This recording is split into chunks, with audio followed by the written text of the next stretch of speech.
ኖላዊ ሚዲያ የቤተ ክርስቲያን የሆነው በስመ አብ ወወልድ ወመንፈስ ቅዱስ አሐዱ አምላክ አንድ አምላክ በሚሆን በአብ በወልድ በመንፈስ ቅዱስ ስም ሰኔ 2 በዚህች ቀን የመጥምቁ የቅዱስ ዮሐንስ ሥጋ የቀናተኛው ኤልያስ ደቀ መዝሙር ከሆነው ከነቢዩ ኤልሳዕ ጋር በአንድነት ተገኘ። ከሃዲው ንጉሥ ኡልያኖስ የጥጦስ ልጅ እስባስያኖስ ካፈረሰው በኋላ በዘመኑ በኢየሩሳሌም የአይሁድ ምኵራባቸውን ሊሠራ በወደደ ጊዜ እርሱ በቅዱስ ወንጌል ደንጊያ በደንጊያ ላይ ተቀምጦ ሳይፈርስ በዚያ አይቀርም የተባለውን የእግዚአብሔርን ቃል ሊሽር ፈልጎ መስራት በጀመረ ጊዜ 3 ጊዜ ፈረሰበት። አይሁድም እንዲህ አሉት፣ የደጋግ ክርስቲያኖች አጽሞቻቸው በዚህ ቦታ ስለሚኖሩ ከዚህ ካላወጣቸውና ካላቃጠልሃቸው በዚህ ቦታ ምኵራብ አይሰራም። በዚያን ጊዜ የቅዱሳን አጽሞቻቸውን አውጥተው በእሳት እንዲያቃጥሉ ታዘዘ። ባፈለሱም ጊዜ የመጥምቁ የቅዱስ ዮሐንስና የነቢዩ ኤልሳዕን ሥጋቸውን አግኝተው በእሳት ሊያቃጥሉ ፈለጉ። ምዕመናንም መጥተው ለወታደሮች ብዙ ገንዘብ ሰጡ። ንጉሡም ሰምቶ እንዳያጠፋቸው በዚያች አገር እንዳያስቀሩ ካማሏቸው በኋላ የቅዱሳንን ሥጋ ወሰዱ። የኡልያኖስም ዜናው እንዲህ ሆነ። የጳጳሳት አለቆች ባስልዮስና ጎርጎርዮስን ባሰራቸው ጊዜ እነርሱ በቅዱስ መርቆሬዎስ ስዕል ዘንድ እያለቀሱ ጸለዩ። የክብር ባለቤት የሆነ የጌታችንን የከበረ ስሙን ሰድቧልና ያን ጊዜ እግዚአብሔር ቅዱስ መርቆሬዎስን በአካለ ነፍስ ላከው። ኡልያኖስንም በጦር ወጋው። ከደሙም ዘግኖ ኢየሱስ የሰጠኸኝን ነፍስ ተቀበል እያለ ወደ አየር ረጨ። ወዲያውም በክፉ አሟሟት ሞተ። የከበሩ የዮሐንስና የኤልሳዕን ሥጋ ግን እሊያ ሰዎች በእስክንድርያ ከተማ ወደ ሊቀ ጳጳሳቱ አባ አትናቴዎስ አደረሱ። እሱም በሳቸው ታላቅ ደስታ ደስ አለው። ቤተ ክርስቲያንም እስኪሰራላቸው ድረስ በእርሱ ዘንድ አኖራቸው። በአንዲት ዕለትም አባ አትናቴዎስ በአባቶቹ ቦታ ላይ ስለ ጸሐፊው ቴዎፍሎስም አብሮት ስላለ እግዚአብሔር መልካም ዘመን ቢሰጠኝ ሥጋቸውን በውስጣ አኖር ዘንድ ለቅዱሳን መጥምቁ ዮሐንስና ለነቢዩ ኤልሳዕ በስማቸው በዚህ ቦታ ቤተ ክርስቲያን እሰራለሁ አለ። ቴዎፍሎስም ሰማው። አባ ቴዎፍሎስም በተሾመ ጊዜ አባ አትናቴዎስ የተናገረውን ያንን ቃል አስቦ ቤተ ክርስቲያንን ሠራ። ከእሱ ጋራም ብዙዎች ካህናትና የክርስቲያን ወገኖች ይዞ የቅዱሳን የመጥምቁ ዮሐንስና የነቢዩ ኤልሳዕን ሥጋቸው ወዳለበት ሄደ። በታላቅ ክብርም ተሸከመው አምጥተው ወደ ቤተ ክርስቲያን አስገቡ።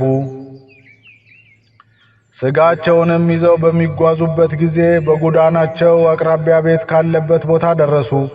በውስጡም በምጥ ተይዛ 4 ቀናት እየጮኸች ለሞት የተቃረበች ሴት ነበረች። እርሷም አረማዊት ነበረች። በቅዱሳኑም ሥጋ ዘንድ ካህናቱ የሚያመሰግኑትን ሰምታ በቤተ መስኮት ተመለከተች። ይህ ምንድነው ብላ ጠየቀች። የቅዱሳን የመጥምቁ ዮሐንስና የነቢዩ ኤልሳዕ ሥጋቸው ነው አሏት። እሷም ከዚህ ስቃይ ከዳንኩ ክርስቲያን ሆናለሁ አለች። ገና ቃሏ ካፏ ሳይፈጸም ያን ጊዜ መልካም ሕፃን ወለደች። ስሙንም ዮሐንስ ብላ ጠራችው። ከዚህ በኋላ ከቤተሰቦቿ ሁሉ ጋር የክርስትና ጥምቀትን ተጠመቀች። የቅዱሳኑን ሥጋቸውን በቤተ ክርስቲያን ውስጥ አኖሩት። ከእሳቸውም ታላላቅ ድንቆች ታምራቶች ተገለጡ። በቅዳሴ ቤተ ክርስቲያኑም ጊዜ ከሊቀ ጳጳሳቱ አባ ቴዎፍሎስ ጋር ብዙዎች ሰዎች ቅዱሳን መጥምቁ ዮሐንስና ነቢዩ ኤልሳዕን ሲዞሩ አዩአቸው።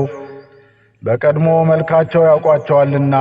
የመጥምቁ ዮሐንስ መልክ ሁለመናው ጸጉር ሲሆን ኤልሳዕም ቁመቱ ረጅም ራሱ በራ ነበር። ከዚህም በኋላ ኤጲስቆጶሱ አባ መቃርስ በሰማዕትነት በሞተ ጊዜ ሥጋውን ከቅዱሳን ዮሐንስና ኤልሳዕ ጋር አደረጉ። ለእግዚአብሔር ምስጋና ይሁን፣ እኛንም በጸሎታቸው ይማረን ለዘላለሙ አሜን። ሰላም እብ ለአስተርእዮቶሙ ነዮ ለሥጋ ዮሐንስ መጥምቅ ወለሥጋ ኤልሳዕ በኢተሌልዮ አቅረበ ሎሙ አኮቴተ ወተጋንዮ ከመክህሉ አረማዊተ እምህማመ ወሊድ አጥዮ ተአምሪሆሙ ቴዎፍሎስ ርእዮ።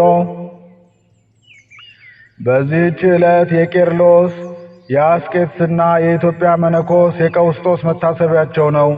እግዚአብሔር በጸሎታቸው ይማረን ለዘላለሙ አሜን። አንድ አምላክ በሚሆን በአብ በወልድ በመንፈስ ቅዱስ ስም ሰኔ 3 በዚህች ቀን በትሕርምትና በተጋድሎ የጸናች ቅድስት ማርታ አረፈች። በዚህች ዕለት ሰማዕት ኮሪዮን አረፈ። በዚህች ቀን ደግሞ ኤላሪዮስ የሚባል ኤጲስቆጶስ ሰማዕት ሆኖ አረፈ።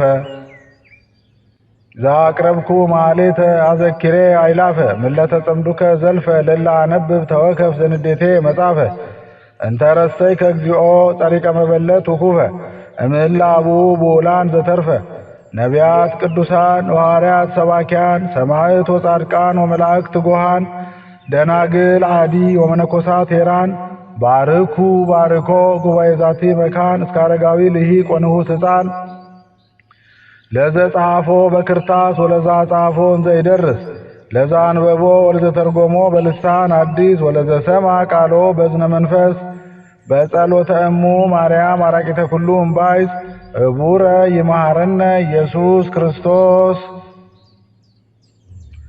የቅዱሳን አባቶቻችን እናቶቻችን ጸሎታቸው፣ በረከታቸው፣ አማላጅነታቸው፣ ረድኤታቸው አትለየን።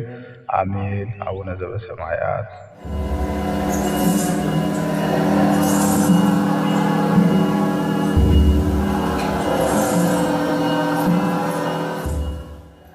ኖላዊ ሚዲያ የቤተ ክርስቲያን የሆነውን ብቻ